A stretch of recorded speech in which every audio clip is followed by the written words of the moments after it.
যাচ্ছে এই গভীর জঙ্গলে। বাবা বাবা মামা বলে কার আমার আকুল আত্মনাদ ভেসে আসছে? কে? বাবা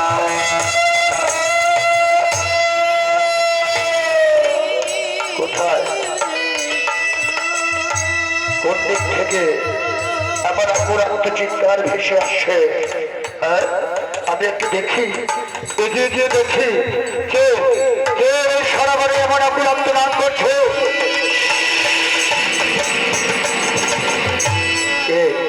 কে তুমি? আমি আমি সিন্ধু। সিন্ধু? হ্যাঁ, এখানে কি করছি তুমি বলো? আমি জল নিতে এসেছিলাম। জল নিতে এসেছো? হ্যাঁ, কিন্তু আপনি কে? আমি রাজা দশরথ। ও রাজা দশরথ,